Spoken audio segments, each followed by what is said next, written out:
Okay. The Secret Garden, chapter 14 is called A Young Rajah. I guess we will learn what a Rajah means. All right, and our picture is of a little crow. I love crows. The ones outside my windows have been saying really interesting things. It sounds like they're trying to say a word. They're like dog. All right, chapter 14. The moor was hidden in mist when the morning came, and the rain had not stopped pouring down. There could be no going out of doors. Sounds relatable. Martha was so busy that Mary had no opportunity of talking to her, but in the afternoon she asked her to come and sit with her in the nursery. She came bringing the stocking she was always knitting when she was doing nothing else. "What's the matter with you?" she asked as soon as they sat down. "You look as if you'd had something to say." "I have. I have found out what the crying was," said Mary. Martha let her knitting drop on her knees and gazed at her with startled eyes. "You haven't!" she exclaimed. "Never!" "I heard it in the night," Mary went on, "and I got up and went to see where it came from. It was Colin. I found him." Ooh. Martha's face became red with fright. "Ah, Miss Mary," she said, half crying, "you shouldn't have done it. You shouldn't." "You'll get me in trouble. I never told you nothing about him, but you'll get me in trouble. I shall lose my place, and what'll Miss mother Moses do?" is want to read us something. Too bad. Oh, What? "You Too won't bad. lose your place," said Mary. What? About too much. She needs headphones because somebody's going to read her something. Okay. Um, They work. They work. They just don't work. "You won't lose your place," said Mary. "He was glad I came. We talked and talked, and he said he was glad I came." "Was he?" cried Martha. "Are you sure? You don't know what he's like when anything vexes him. He's a big lad to cry like a baby, but when he's in a passion, he'll fair scream just to frighten us. He knows us daren't call our souls our own." I don't know what that means. "He wasn't vexed," said Mary. "I asked him if I should go away, and he made me stay. He asked me questions, and I sat on a big footstool and talked to him about India and about the robin and gardens.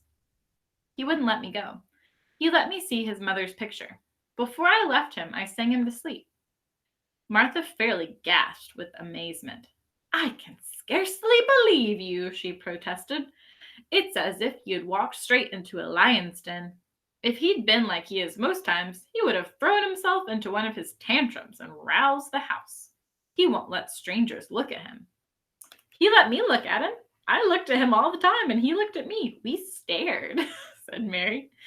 "I don't know what to do," cried agitated Martha. "If Mrs. Medlock finds out, she'll think I broke orders and told you, and I shall be packed back to mother."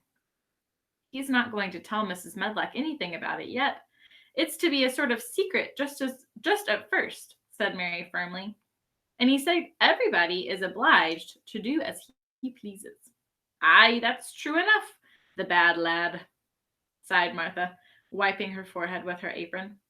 "He says Mrs. Medlock must, and he wants me to come and talk to him every day. And you are to tell me what he wants, when he wants me." "Me," said Martha. "I shall lose my place. I shall for sure." "You can't if you are doing what he wants you to do, and everybody is ordered to obey him," Mary argued. "Do you mean to say," cried Martha with eyes open wide, "that he was nice to you?" "I think he almost liked me," Mary answered. "Then you must have bewitched him," decided Martha, drawing a long breath. "Do you mean magic?" inquired Mary. "I've heard about magic in India, but I can't make it. I just went into his room, and I was so surprised to see him I stood and stared. And then he turned around and stared at me. And I thought it was a ghost or a dream, or I thought perhaps he was. And it was so strange being there alone in the middle of the night and not knowing about each other. And we began to ask each other questions. And when I asked him if I must go away, he said I must not." "The world is coming to an end," gasped Martha. "What is the matter with him?" asked Mary. "Nobody knows for sure and certain," said Martha. Mr. Craven went off his head like when he was born. The doctors thought he'd have to be put in an asylum. It was just because Mrs. Craven died, like I told you. He wouldn't set eyes on the baby. He just raved and said it would be another hunchback like him, and it had better die. Is Colin a hunchback? Mary asked. He doesn't look like one. He isn't yet, said Martha, but he began all wrong. Mother said that if there wasn't enough trouble and raging in the house to set any child wrong. They was afraid his back was weak, and they've always been taking care of it, keeping him lying down and not letting him walk. Once they made him wear a brace, but he fretted so he was downright ill. Then a big doctor came to see him and made him take it off. He talked to the other doctor quite rough in a polite way. He said there'd been too much medicine and too much letting him have his own way. I think he's a very spoiled boy, said Mary. He's the worst young knout. He's the worst young knout as ever was. His accent, said Martha. I won't say as he hasn't been ill a good bit. He's had coughs and colds that nearly killed him 2 or 3 times. Once he had a rheumatic fever, and once he had typhoid. Mrs. Medlock did get a fright then. He'd been out of his head, and she was talking to the nurse, thinking he didn't know nothing. And she said, he'll die this time, sure enough. And the best thing for him and everybody. And she looked at him, and there he was with his big eyes open, staring at her just as sensible as she was herself. She didn't know what happened, but he just stared at her and says, you give me some water and stop talking. Do you think he will die? Asked Mary. Mother said there's no reason why any child should live that gets no fresh air and doesn't do nothing but lie on his back and read picture books and take medicine. He's weak and hates the trouble of being out of doors, and he gets so cold so easy. He says it makes him ill. Mary sat and looked at the fire. I wonder, she said slowly, if it would not do him good to go out into the garden and watch things growing. It did me good. One of the worst fits he ever had, said Martha, was one time they took him out where the roses is by the fountain. He'd been reading in a paper about people getting something he called rose cold, and he began to sneeze, and he said he'd got it. And then a new gardener, as didn't know the rules, passed by and looked at him, curious. He threw himself into a passion, and he said he'd looked at him because he was going to be a hunchback, and he cried himself into a fever and was ill at night. Oh boy. If he ever gets angry at me, I'll never go and see him again, said Mary. He'll have thee if he wants thee, said Martha. You may as well know that from the start. Very soon afterward, a bell rang, and she rolled up her knitting. I dare say the nurse wants me to stay with him a bit, she said. I hope he's in a good temper. She was out of the room in 10 minutes, and then came back with a puzzled expression. Well, you have bewitched him, she said. He's up on the sofa with his picture books. He's told the nurse to stay away until 6 o'clock. I'm to wait in the next room. The minute she was gone, he called to me and says, I want Mary Lennox to come and talk to me. And remember, you're not to tell anyone. You'd better go as quickly as you can. Mary was quite willing to go quickly. She did not want to see Colin as much as she wanted to see Dickon, but she wanted to see him very much. There was a very bright fire on the hearth when she entered the room, and in the daylight she saw it. She saw it was a very beautiful room indeed. There were rich colors in the rugs and hangings and pictures and books on the walls, which made it look glowing and comfortable, even in spite of the gray sky and falling rain. Colin looked rather like a picture himself. He was wrapped in a velvet dressing gown and sat against a big brocaded cushion. He had a red spot on each cheek. Come in, he said. I've been thinking about you all morning. I've been thinking about you too, answered Mary. You don't know how frightened Martha is. She says Mrs. Medlock will think she told me about you, and then she will be sent away. He frowned. Go and tell her to come here, he said. She's in the next room. Mary went and brought her back. Poor Martha was shaking in her shoes. Colin was still frowning. Have you to do what I please, or have you not? He demanded. I have to do what you please, sir, Martha faltered, turning quite red. Has Medlock to do what I please? Everybody has, sir, said Martha. Well then, if I order you to bring Miss Mary to me, how can Medlock send you away if she finds out? Please don't let her, sir, pleaded Martha. I'll send her away if she dares to say a word about such a thing, said Master Craven grandly. She wouldn't like you, I can tell you. Thank you, sir, bobbing a curtsy. I want to do my duty, sir. What I want is your duty, said Colin more grandly still. I'll take care of you. Now, go away. So fancy, these people. When the door closed behind Martha, Colin found Mistress Mary gazing at him as if he had set her wondering. Why do you look at me like that? He answered her. What are you thinking about? I'm thinking about two things. What are they? Sit down and tell me. This is the first one, said Mary, seating herself on a big stool. Once in India, I saw a boy who was a Rajah. He had rubies and emeralds and diamonds stuck all over him. He spoke to his people just as you spoke to Martha. Everybody had to do everything he told them in a minute. I think they would have been killed if they hadn't. I shall make you tell me about Rajahs presently, he said, but first, tell me what the second thing was. I was thinking, said Mary, how different you are from Dickon. Who is Dickon? He said. What a strange name. She might as well tell him, she thought. She could talk about Dickon without mentioning the secret garden. She had liked to hear Martha talk about him. Besides, she longed to talk about him. It would seem to bring him nearer. He is Martha's brother. He is 12 years old, she explained. He is not like anyone else in the world. He can charm foxes and squirrels and birds, just as the natives in India charm snakes. He plays a very soft tune on a pipe, and they come and listen. There were some big books on a table at his side, and he dragged one suddenly toward him. There is a picture of a snake charmer in this, he exclaimed. Come look at it. The book was a beautiful one, with superb colored illustrations, and he turned to one of them. Can he do that? He asked eagerly. He played on his pipe, and they listened, Mary explained. But he doesn't call it magic. He says it's because he lives on the moor, and so much, and he knows their ways. He says he feels sometimes as if he were a bird or a rabbit himself. He likes them so. I think he asked the robin questions. It seemed as if they talked to each other in soft chirps. Colin lay back on his cushion, and his eyes grew larger and larger, and the spots on his cheeks burned. Tell me some more about him, he said. He knows all about eggs and nests, Mary went on, and he knows where foxes and badgers and otters live. He keeps them secret so that the other boys won't find their holes and frighten them. He knows everything about everything that grows or lives on the moor. Does he like the moor? Said Colin. How can he when it's such a great, bare, dreary place? It's the most beautiful place, protested Mary. Thousands of lovely things grow on it, and there are thousands of little creatures all busy building nests and making holes and burrows and chippering or singing or squeaking to each other. They are so busy having such fun under the earth or in the trees and heather. It's their world. How do you know all that? Said Colin, turning on his elbow to look at her. I have never been there once, really, said Mary, suddenly remembering. I only drove over it in the dark. I thought it was hideous. Martha told me about it first, and then Dickon.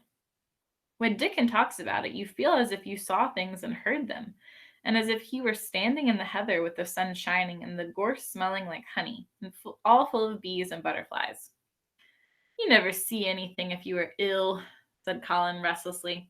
He looked like a person listening to a new sound in the distance and wondering what it was.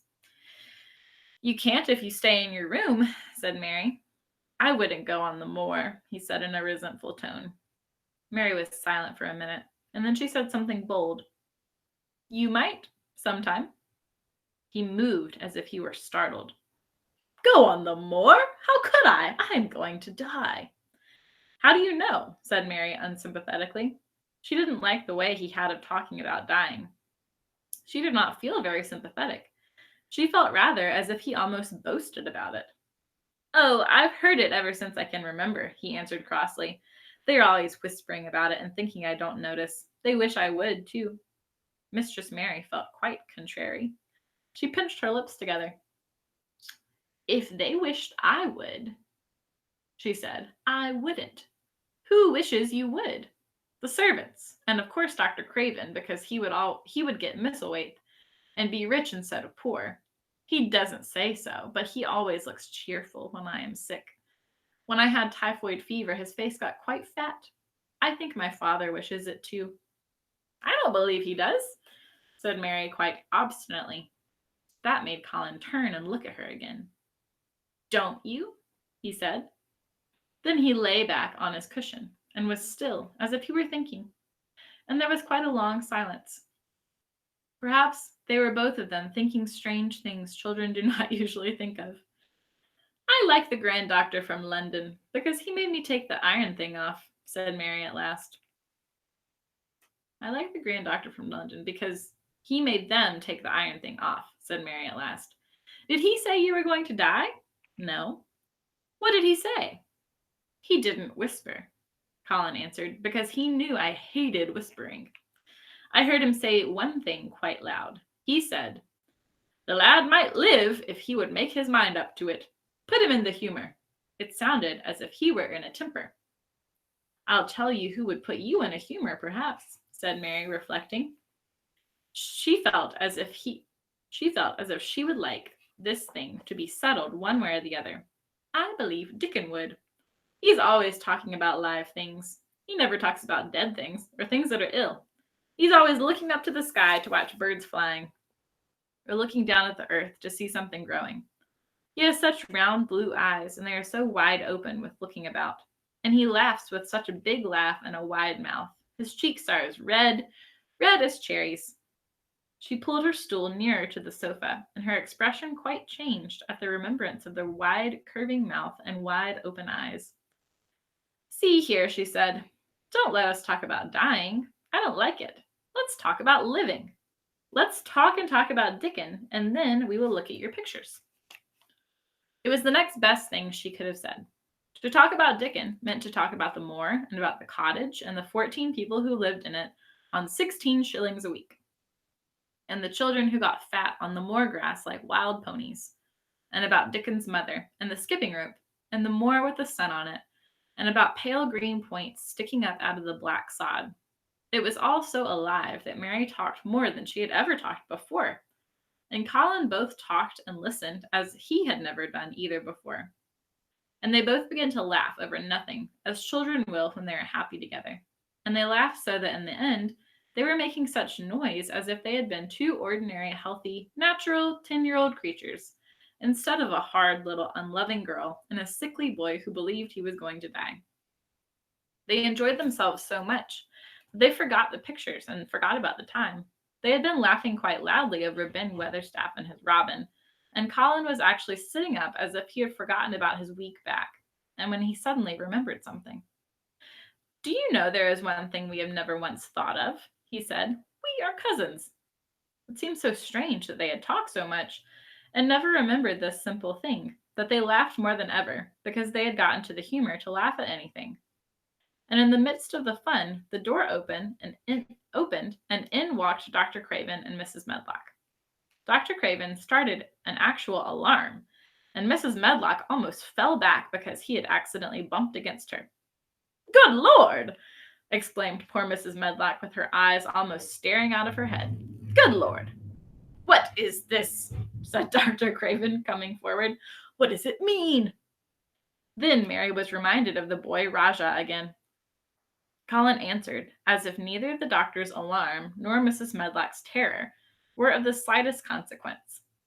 He was a little disturbed or frightened, as if an elderly cat and dog had walked into the room.